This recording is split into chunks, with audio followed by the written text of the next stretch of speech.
Jmenuji se Radětková a dnes jsme v zoo. Ali, jak se ti líbil dnešní výlet do zoo? Super. Ty Natáčka. Nejlepší. Super. Pokračujeme dál. A potkáváme moji oblíbenou kamarádku, Evu Šeděnkovou. Evi, co bys mi řekla k dnešnímu výletu? No, dívej se nahoru. Mě na to slízko, to je taková nádhera. A já nic nevím. Sluníčkou žije, chápeš to? A my to jsme v zoologické zahradě, jako úplně nádhera. Úplně devítka. A já jsem tu měla fotku s klokanem, chci se na něho podívat? No jasně, ale pojďme rychle. Honem, je, pás, bílý pás. A tak to je hustý. Ale já ho nepřiblížím třeba. Tak jdeme. A hezký zadek, Evi. To je hezký. Jakože první takhle, jako, a to uvidíte, a potom jsem si to měla takhle vlez, slyšíš mě, jo, a tady jsem, jo, a takhle jsem si do něho vlezla.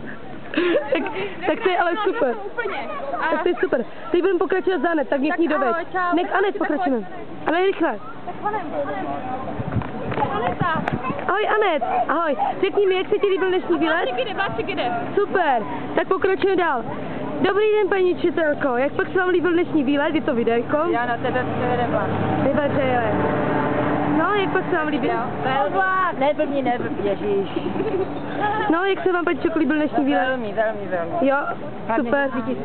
Mám tu další adeptku Dominiku Kapustovou. Jak pak se ti líbil dnešní výlet? Bylo to velmi posnášející, poučné a svítí slunce. A svítí slunce, ano. To je super. Ano, to je super. Tak počkej, pokračujeme k našemu oblíbenému panu učitelovi. Tak pane učiteli, jak pak se vám líbil dnešní výlet? Dnešní výlet byl skvělý. A ještě něco mi řeknete hezkého? Už, ať si pryč. Já bych ho dala ráno normálně. Ahoj Sáro, jak pak se ti líbil dnešní výlet?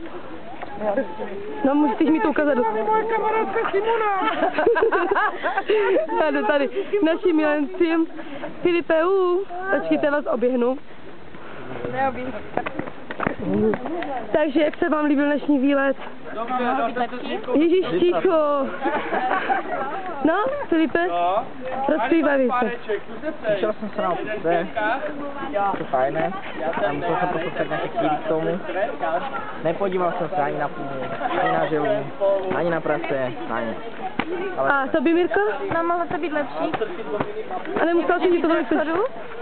Ani jsem nekrmil kachu, ani jsem nedal hambač, ani jsem Řekni, že máš moc velký hlad. Jo, ani nažrat jsem se nemohla. Tak to půjde na YouTube, to vidím. Ahoj Niky, ty jsi taková další deváťačka. Vyhrala jsem na tebou, dostala jsem první lístek. No super. A jak se ti líbil dnešní výlet?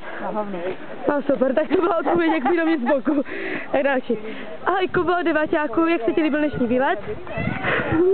Aha, tak to bylo jasné. Hledám další, no. Jo, Víťa je Bůh. Ahoj Víťo, jak se ti líbil dnešní výlet? No tak to jsi mi toho vážně hodně řekl. Počkej, postupujeme k osmačkám. No boha, Jano. Ahoj Domi, jak se ti líbil dnešní výlet? Ale jo, hej, to není špatný nápad.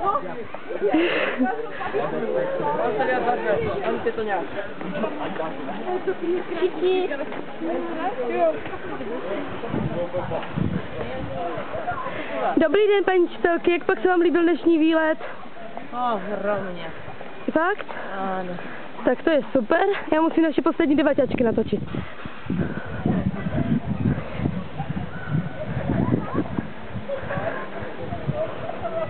Takže holky, jak pak se vám líbil dnešní výlet?